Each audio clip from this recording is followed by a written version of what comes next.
Okay, we are live.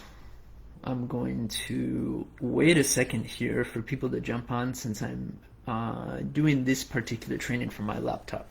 I want to see if the sound is a little bit better for you guys since I have this coming through a microphone. I also think that the quality will be a little bit better. It'll also be easier for me to engage since the comments pop up on screen. It's a little bit difficult to track with the phone. However, we're going to see how this works. So I'm just going to pop out this open for a second inside of the group. And as you're jumping on, let me know where you're tuning in from. Also, let me know what it is you would love to receive from this particular training today. We have lots of new members in this group. There's a lot of different topics that I could go into with thriving as a spiritual entrepreneur. Of course, many of you are entrepreneurs. There are many of you who are spiritual entrepreneurs, and there are those of you who are entrepreneurs who are also spiritual. And so there's potentially a little bit of unpacking here with even defining what it is we're talking about, who it is we're talking about. So as you're jumping on, I see a couple of people are starting to jump on. Can you just comment below? Let me know, is the Wi-Fi strong? Is the video clear for you? Is the sound clear for you? Since I have this through a microphone, different sound input. Just let me do a quick check as I always do in the beginning, since I'm working through a different Wi-Fi, different sound, different video. Let me know everything is solid. Also, it will allow me to see if I'm able to see people's comments. Cool. So it looks like we got Dason on here. He says, hey, Adam, sounds good. Let me know where you're tuning in from. Thank you, Dason. Comment below. Let me know that you're here. Just to make sure your comments are popping up so we can engage. Those of you who are here live, you get a little bit of free live coaching. So feel free from the very beginning, if you have questions, pop them below. Thriving as a spiritual entrepreneur, what comes up for you? Number one, comment below for those of you who are on here. Just so I know, do you identify, first of all, as an entrepreneur? For those of you who are on here, yes or no, are you an entrepreneur? Number two, yes or no, would you consider yourself a spiritual entrepreneur? It's helpful for me to gauge my audience before we even dive into a training. This is going to be part of what we're even talking about today. Are you gauging your audience? Do you know who you're speaking to? Are you afraid of how you're speaking based on who you're speaking to and how they're going to receive it? Awesome. Video good, sound good. Christopher, your Wi-Fi and sound are strong and solid. Thank you both. Thank you, Phoenix. Thank you, Christopher. Thank you, Dason. Comment below. Let me know. Number one, are you an entrepreneur? So I think the comments are a little bit delayed. It's just what I'm noticing. So just bear with me as we move through this. The comments are a little bit delayed, which is okay. So let me know, one, are you an entrepreneur? Two, would you consider yourself a spiritual entrepreneur? What's up, Maya? And again, for those of you who are jumping on either live or in the replay, since this is the very beginning of the training, whether you stay on the whole thing or not, I would encourage you right now, Dason's in Albuquerque, New Mexico, what's up? I would encourage you right now and invite you to comment below with any questions that you might have, because I'm actually happy to answer those questions to allow that to spur the training and to move through in that way. But also once we finish, and in case you don't finish this entire training, it gives you an opportunity to have your questions answered, one way or the other. One way or the other. So that's the invitation. If you want to take it on, perfect. If not, all good. So, thriving as a spiritual entrepreneur, Maya says yes. I would assume she's yes, an entrepreneur. Maya, would you say you're a spiritual entrepreneur? Give me a sense also, could you guys comment below, those of you who are on and those of you who watch replay, what is it you do? You know, I wrote in the introduction video in the collective to explain what it is you do, so I have a sense for some of you, but while you're on here, how would you express what you do? If somebody says, what do you do? What would you say? Right? This is a training in and of itself. One, Phoenix says stepping more into that role as an entrepreneur. Two, yes. So spiritual, yes. One, stepping more into the role of an entrepreneur. And so the question, Phoenix, is what are you challenged with as you step into that role? Chris is coming to us from Liverpool, UK. Amazing. Thanks for staying up late with us, Christopher. I know the time, as you said, is a little bit, I think it's 2 a.m. So thanks for being with us. Thanks for your commitment. Thanks for showing up. Lindsay's coming from BC, Canada, British Columbia. I keep getting the call to everybody's talking about BC, Canada. It must be an amazing place. I'm gonna have to visit.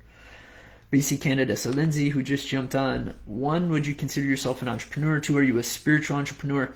And now we get to dive into, before we move into how, what does it mean to thrive? What does it mean to thrive? So for those of you who are already on, continue to answer the question. Would you identify as an entrepreneur, as a spiritual entrepreneur? And what's up, Hafida? Yes, so good to have you here. Would you identify as an entrepreneur, as a spiritual entrepreneur? And what is it that you do? If you do identify as a spiritual entrepreneur, what do you do? What are you bringing forward into the world? What's your purpose? What are you crafting? Are you clear on that thing? It's just an opportunity to put it down below so I can engage a little bit more deeply, so people on here have an idea of the work that you do in the world. But now the question becomes, what does it mean to thrive? Are we talking about thriving financially? Are we talking about thriving in your business? Are we talking about thriving spiritually? There's something really interesting. My very first coach would assess within coaching with people, and he would look at, do you feel spiritually rich but financially poor? So a lot of you might feel spiritually rich but financially poor.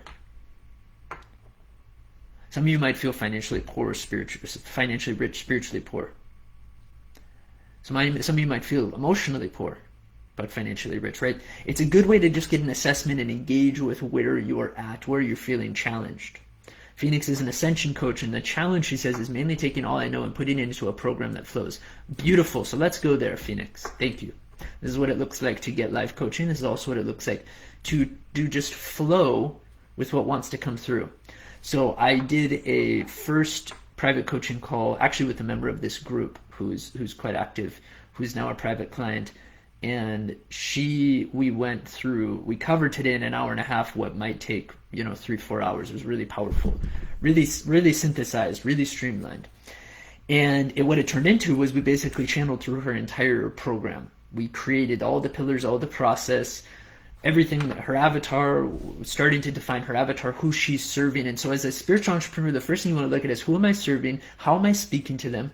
What is it that I do? What are the superpowers that are coming through me?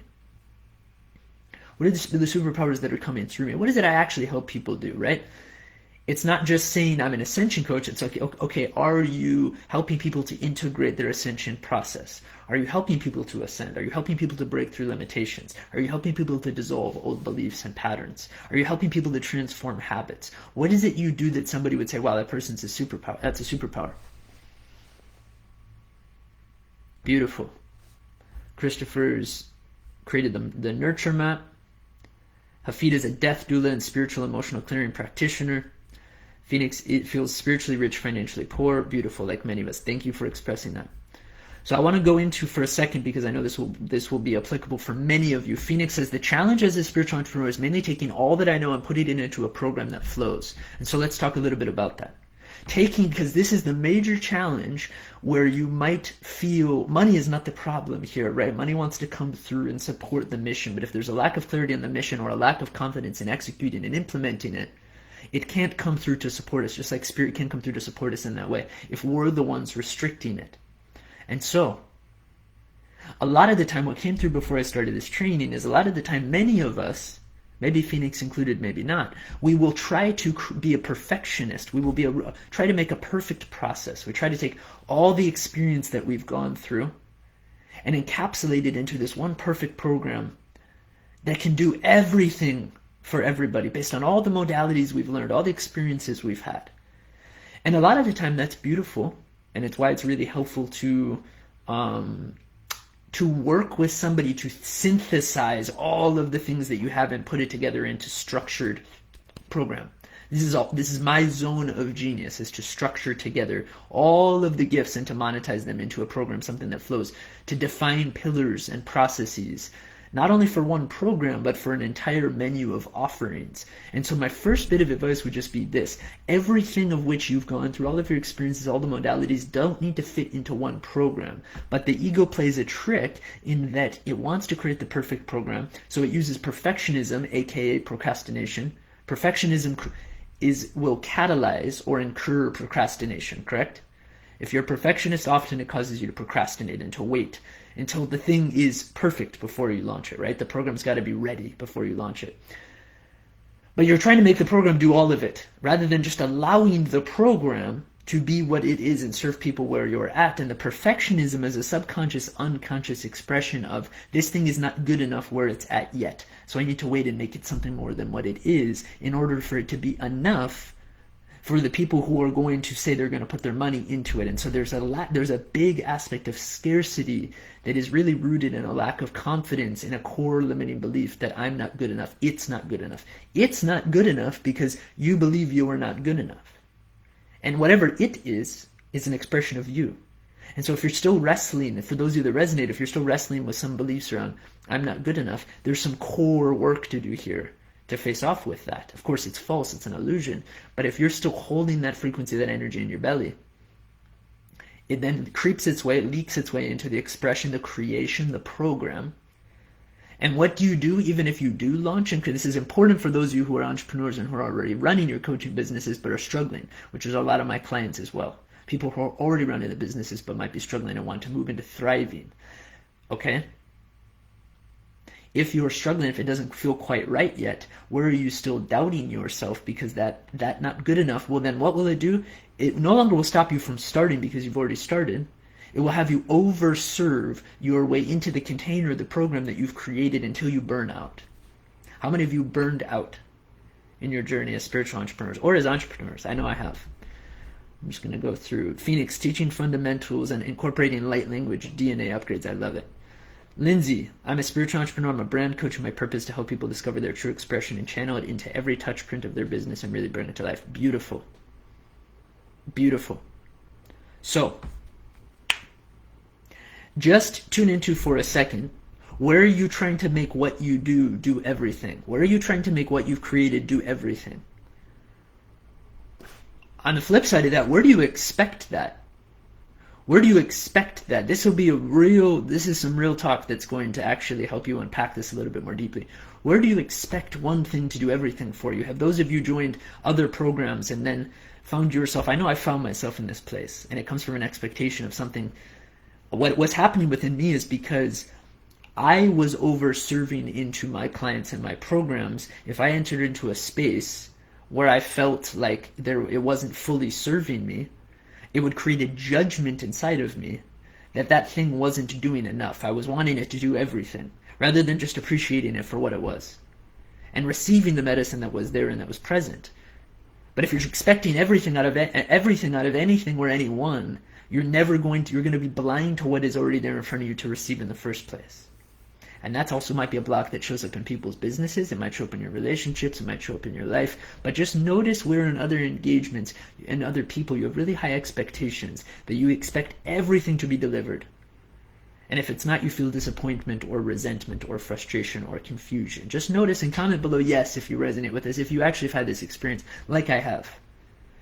And I noticed that this was a judgment that lived inside of me. Why was that showing up, that judgment? It was showing up because I was thinking, well, if I'm over-serving to this capacity, why isn't this person?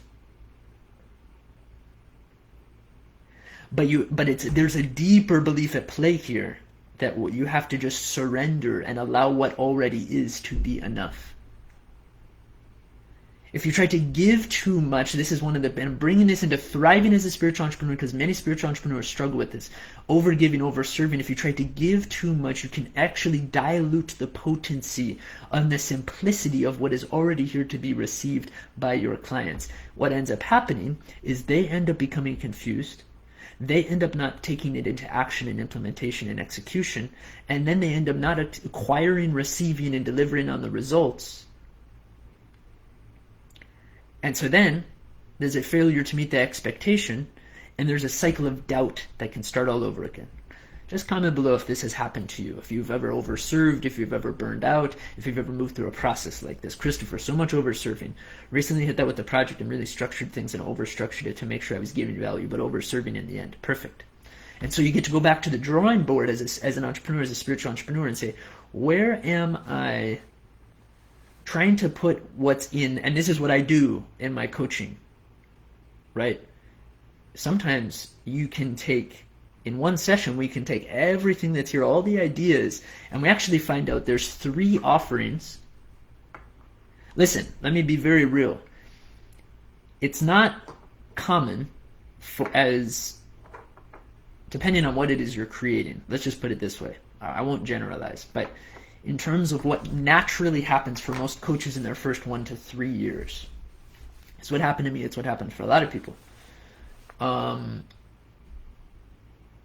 maybe I shouldn't say it's what happens for a lot of people, but or necessarily that this is the same as what happened for me. But I'll just share what my experience was. When you're moving from 5 to 6 figures in your business as an entrepreneur, especially as a coach, spiritual entrepreneur coach, specifically a spiritual coach, spiritual entrepreneur, somebody who's in the work doing it, healer, practitioner, many of you, right? My intuitive transformational facilitation, one-on-one in groups, assisting people embodying their true magical self.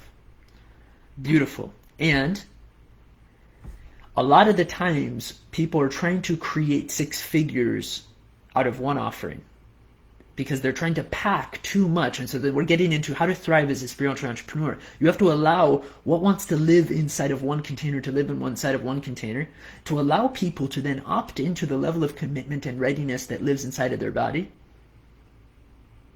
And then to delineate and distinguish and create distinction. So oftentimes for a lot of you, if we were to do a coaching session, and if you were all like clients in this moment, what we would actually find out is what you're trying to push into one place that might be making you whatever. My coaching business in its first year full-time made $76,000. In its second year made $100,000. And if I tried to, but I only had one offering. I only had one offering. Right? So if you extrapolate and you create some distinction and you build this with precision and patience and trust and cultivation and allow something to flourish in its right time, and you do so strategically, realizing that this might be a 2 to 3 year process, not 2 to 3 months. It takes 2 to 3 months to build a program. It takes 2 to 3 years to scale a business. Right? Thriving as a spiritual entrepreneur. And so in a session together, what you would be able to look at and see is, okay, here's all of what I have. Here's all of what I can offer. We can build you $75,000 just in the one-on-one work, another $75,000 just in the group coaching, and another $75,000 just in the retreats, and all of a sudden you have a $225,000 business, rather than trying to pack all of that into just one offering. The difference is that it's very difficult to tangibly construct a container for your energy and your work where all of the people that live inside of one container are living at the same level of energy, commitment, and investment. And investment equals commitment. Let's be clear. The level of which somebody invests is a demonstration or representation of the level of which they committed. So Hafida says, I over-deliver and underprice. Perfect feedback. That you probably have people who aren't as committed. I'd love to ask you, Hafida, do you have clients who aren't as committed as you would wish? Right? Do you have clients who aren't as committed as you would wish?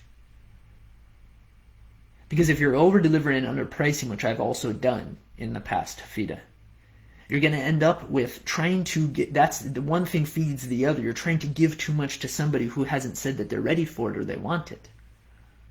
Yes, Phoenix, more than one offering. However, strategically, there's a focus on taking one step at a time, building out a solid foundation and doing it strategically. So a lot of you are creating group coaching programs first when you should be starting with one-on-one. For other ones of you, you're starting with one-on-one, and then you should be creating maybe like a preloaded content, like an online course that's an evergreen course, what we call an evergreen course. It just, you create the content, you put it up in a platform like Kajabi, it lives there, you can sell it for a lower price, you don't have to actively coach anybody, or you can upsell somebody for active coaching engagement included alongside the preloaded content. But that is for somebody who desires more time freedom. It's also not easy to sell that if you don't have an audience, and so there's a strategy to how you're delivering what it is you're trying to sell. And so for those of you who are then struggling to onboard clients, create sales, create income, it's more important for you to look at what will be the greatest expression of your energy first. The process, here's the biggest point. If you take one thing away from this training, here it is. The process and I talked about this with the private client earlier today when we had our session. This was really powerful. It's like your process and your pillars aren't going to change. Once we delineate out in the first few coaching sessions your process, your pillars, aka your methodology, that is going to live inside of all of your offerings. How you deliver it is going to change. The deliverability of your methodology changes and adapts based on your offerings.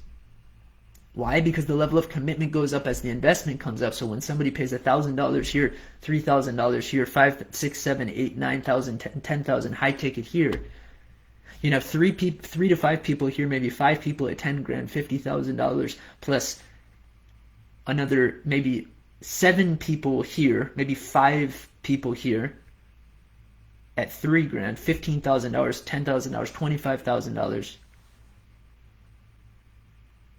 Plus another 15 to 20 people, let's say 20 people here at $1,000, $20,000, $25,000, $45,000. That could be monthly.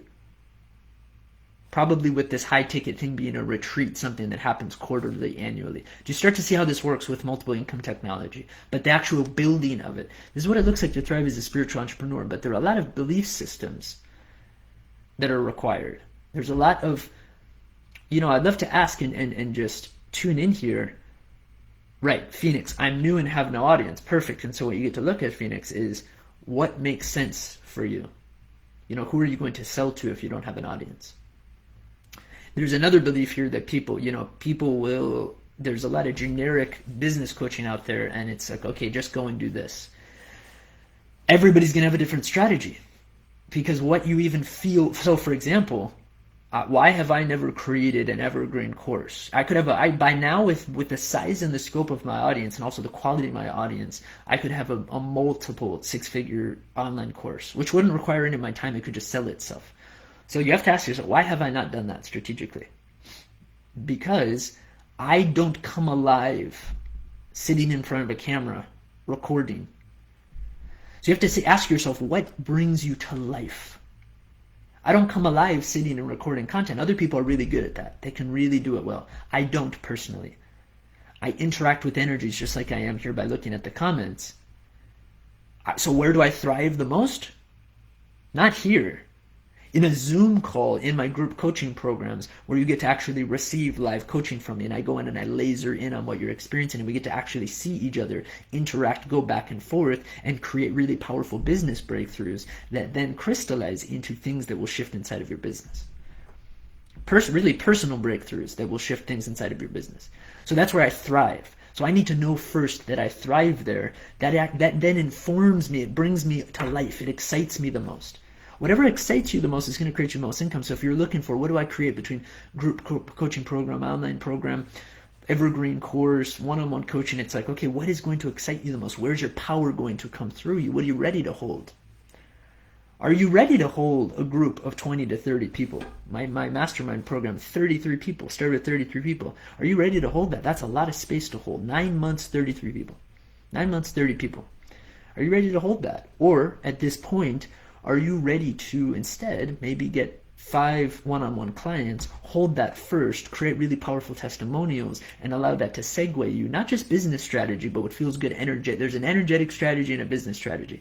So if you just take one generic thing, it's why you can't just like take a course on how to build an online business, or like generic advice won't work. It has to be applied specifically to where you're at, what you're trying to create, what brings you to life. You have to unpack all of this and then funnel and channel this into the business that you're asking to succeed for you.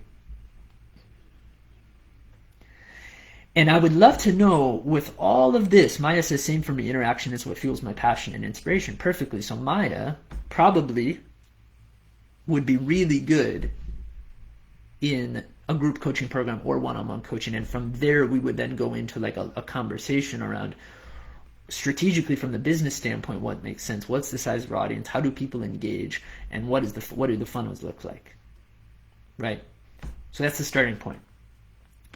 I would love for people to comment below at this point. Within all of this, what are you most challenged by? What are you most challenged by? What's your greatest challenge? What is your struggle? What do you come up against in all of this? I know you might say, okay, I don't have the cash, but what is it that's like blocking you? What's stopping you? What is really challenging you and creating a lot of struggle?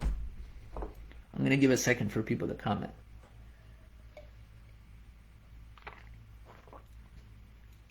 A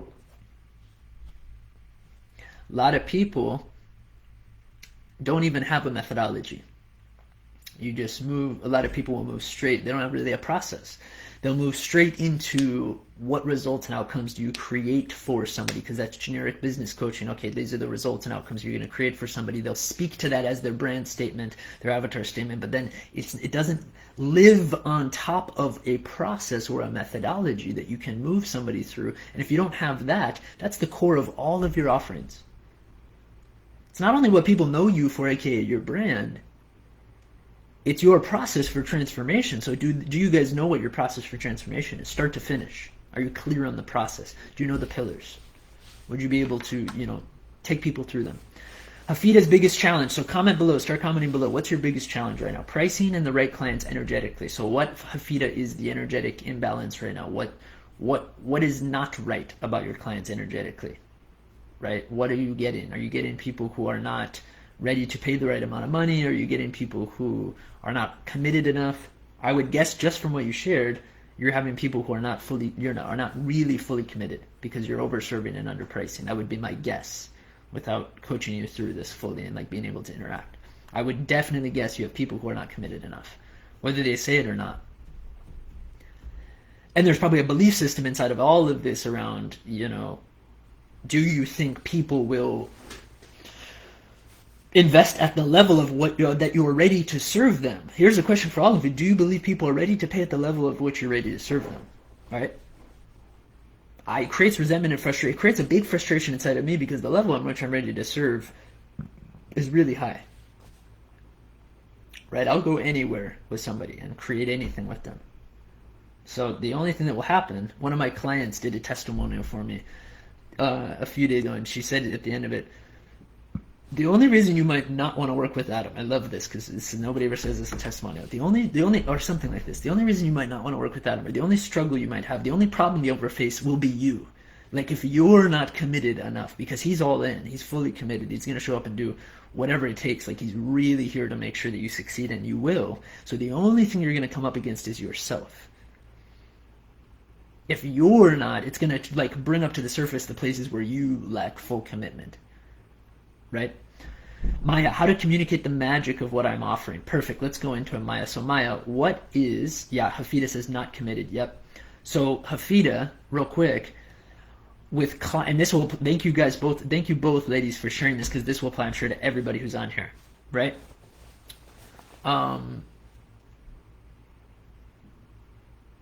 For those people who are not committed enough, what do you think you should do, Hafida?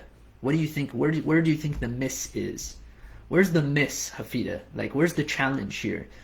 So the question is, what you would, if we were coaching through this, it's like, okay, I want clients who are more committed, right? I want clients who are more committed, have a higher level of commitment. So you would raise the pricing, but like, are you having trouble knowing how to communicate that to them, creating an offer that demonstrates an energetic level of commitment that you desire? Where in this is it the messaging, the marketing, the sales, or the actual product, the offer itself that you're feeling struggling in? Where is the energy of lack of commitment living? I'd love to know that. Maya, how to communicate the magic of what I'm offering. So Maya, real quick, just to clarify, do you mean within your messaging, the matrix of your messaging? Are you like trying to solidify your messaging around what you're offering? That's what I'd love to know.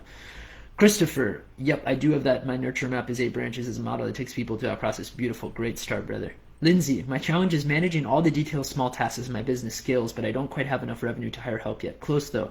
I want more time to work on my business versus in it. Yes! I'm liking that, Lindsay. Thank you for bringing this in. Let's go there. I've had a lot of those challenges as well. I would be a dream to work with you in that way, Lindsay, actually, because I love this. Like you're at the point where I get really excited, right? You're at the point where I get really excited because you're scaling up, and I face off with this a lot of the time, right?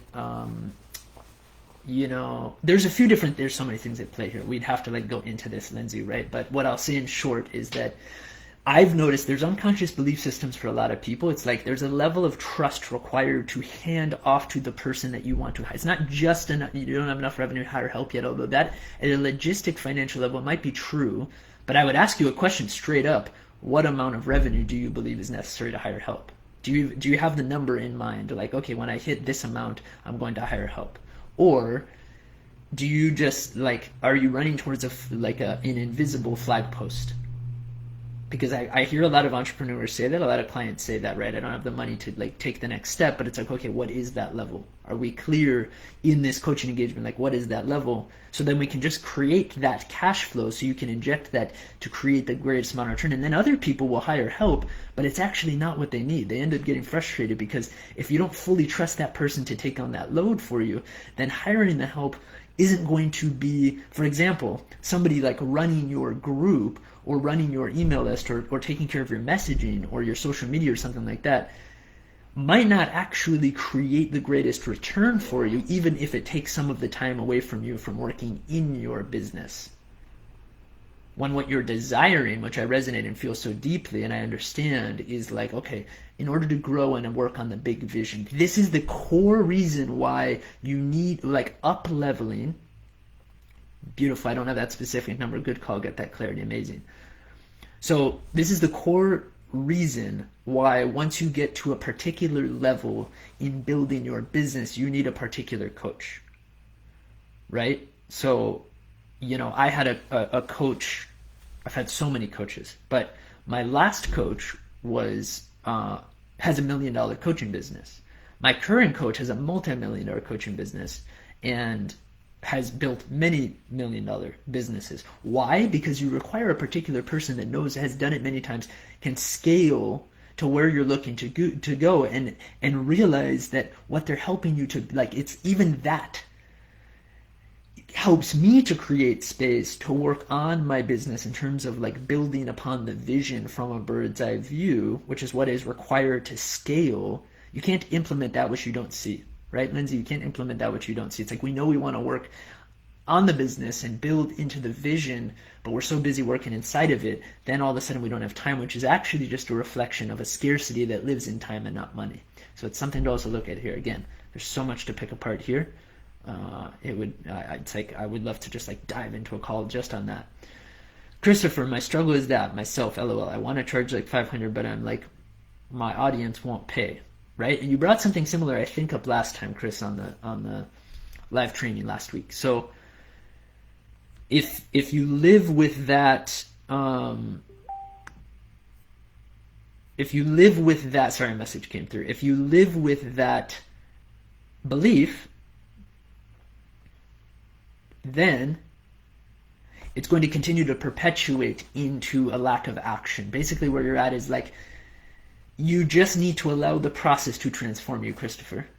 There's no, just like I said last time, it's like you just need to offer this out there for the level of which you know you deserve to receive, and you want to charge something, but you have a belief, you're making it about the, like, okay, this people, they won't pay, they don't have the money.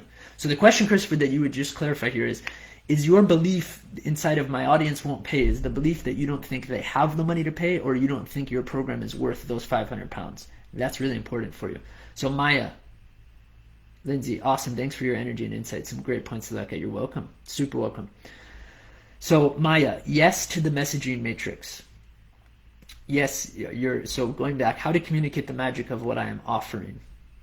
And then I asked, I believe the question was, is it inside of your messaging? And you said yes, okay? So where are you struggling, Maya? Is it like in synthesizing? Is it that you have so much and you don't know how to say it concisely and synthesize it? Or is that you don't know how to take what is here, the outcomes and the results, and then extrapolate it into an entire messaging matrix? I know I'm using a lot of terms here and we're getting a little bit heady, but at its core, what process do you take? If you start with your process and your pillars, you'll find your way to your messaging, Maya. I would really encourage you, if you start with your process and your pillars, you'll find your way to your messaging.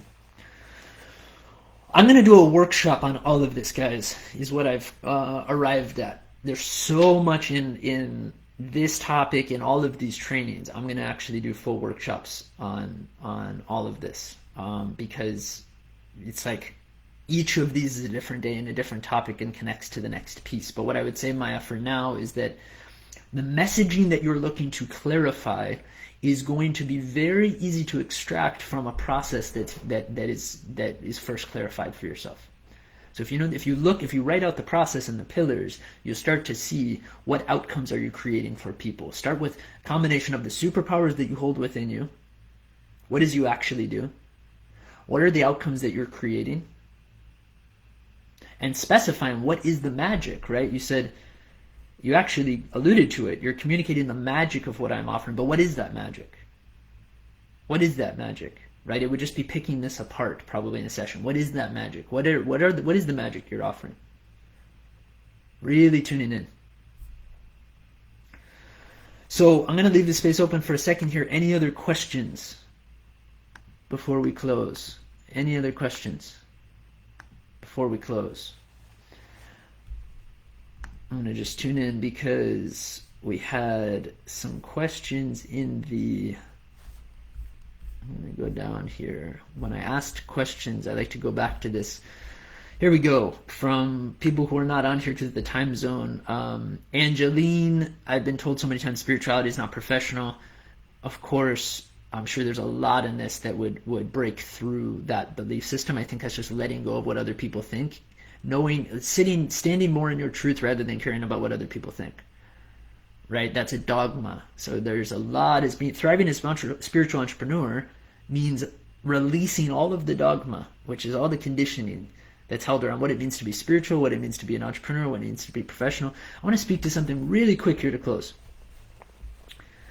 Because I was trained as an entrepreneur first, before I even got on my spiritual path, right? For those of you who don't know my background, I co-founded and then built up a 6-figure nonprofit organization for 5 years, international nonprofit organization for 5 years. But before I even got into that, and while I was building that, I have a master's in nonprofit leadership and management, which intersected with so deeply with social entrepreneurship. And I was also running a program on social entrepreneurship, going through my own business incubators on social entrepreneurship, of course, mentoring tons and tons of private clients who are all social entrepreneurs, impact-driven entrepreneurs, and now even most specifically, most of the time, a lot of spiritual entrepreneurs, right? So these all carry kind of the same theme. And I learned to be an entrepreneur. For those of you who are entrepreneurs and have an entrepreneurial background, you'll know kind of the lean startup method of like identifying the problem and then creating a solution based on the needs of your target market, aka your audience and who will become your customers. And so in your mind, you're really looking for problems and then creating solutions to them. And that, in essence, for the entrepreneurial mindset, is meant to create income. Now, this is true. However, inside of that, for a spiritual entrepreneur, if you're driven by trying to constantly just solve people's problems, you're going to be distracted from your mastery. So it'd be a very powerful place to close. If you're constantly being driven by, so be informed by the entrepreneurial mindset, be informed by people's problems, be informed by people's challenges, their pain points, but don't be driven by it. Don't create from that place, right? Divine inspiration does not come from a place of struggle, lack, or challenge. It's a really big point for people to get, that I wish all my clients really receive this. I'd love for you to all receive this. Don't be driven by problems. Otherwise, you'll be chasing scarcity. Trust that what comes through in divine inspiration, whatever's going to come through you from spirit, whatever's coming through that wants to come through as your light, as your offering, as your unique gift, as your genius that you're looking to monetize, let that be driven from a place of trusting that because it has come through through you, that thing is your mastery, and that thing is going to be the driving force of everything you create. Because if you don't have that level of passion, you will never be able to create the level of profit that you are putting down. The level of profit that you're going to receive inside of your business as an entrepreneur is not going to be determined by your capacity to solve people's problems. If you create from that place, you're going to also end up burned out, uninspired. And you might as well be working a 9-to-5 in a desk job. This would be very controversial for a lot of entrepreneurs, but this is my truth that I want to speak. Because it's not been my experience. I've never created something based, okay, these are the problems of the landscape, of the marketplace. I'm speaking from and channeling from a place of divine inspiration. I'm letting it come through me. I'm trusting that this is my master. I'm cultivating it, I'm developing it, I'm being supported in then marketing, selling it, packaging it, monetizing it at the level of which I want to scale the business so that my impact and income can be a match for my desire for reach.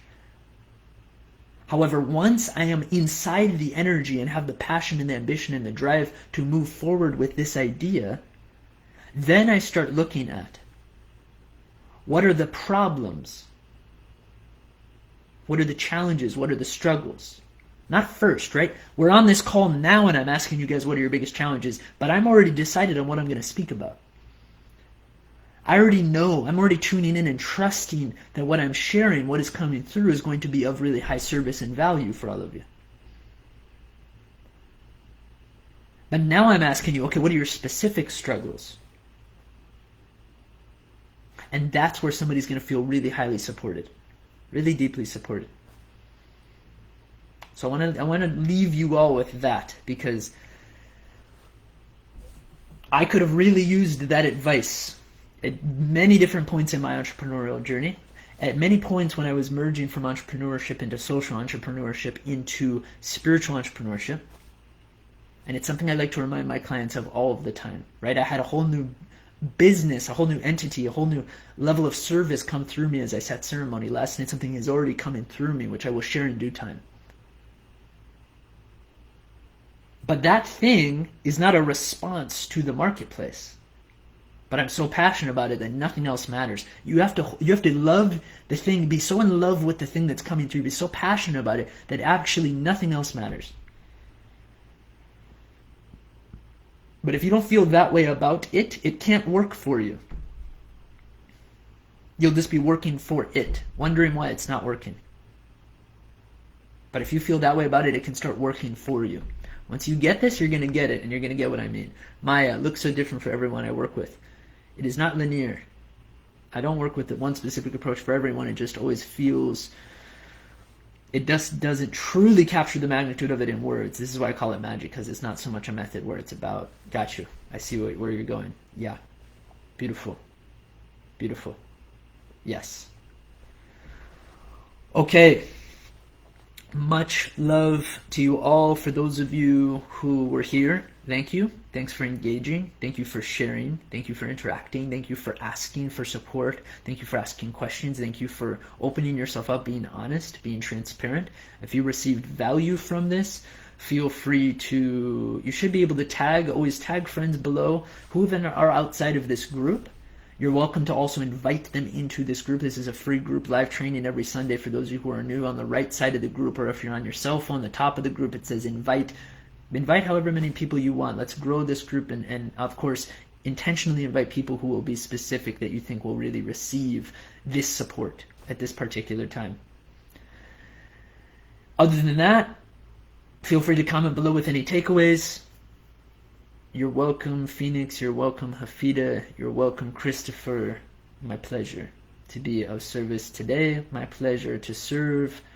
My pleasure to create space and time to share with all of you as I consider it to be sacred. What you are creating here, it's not just about building business. What you're creating is sacred, right? This is everything. This is the most intimate possible thing, because it's sacred inside of your heart. This is the thing you hold sacred. It's all of your gifts, all of your experience, it's all of your pain, it's all of your shadows, it's all of your light, it's everything mixed into one. It's the most sacred possible process is building a business out of your spiritual gifts, or out of your gifts in general. Monetizing your gifts is the most sacred possible process. So for me, it's an honor and it's a pleasure to be able to hold space for that. It's an honor and a pleasure to be able to hold space for those of you that I work with privately, for those of you that I just serve in a free way here in this group, for those of you who really are open to receive and are committed, most importantly, are committed, back to Hagfida's point, deeply and highly committed to making this work, because your level of commitment to make this work no matter what is going to be matched by you receiving the support financially, energetically, emotionally in order to make your life really, really thrive as an entrepreneur. That's just the way that this works. It's like clockwork. It's a beautiful process. I really revel in, enjoy, and appreciate being able to be a part of that process. Sending you all love, blessing your hearts. Thank you so much for being here. I will see you next week. Talk to you soon.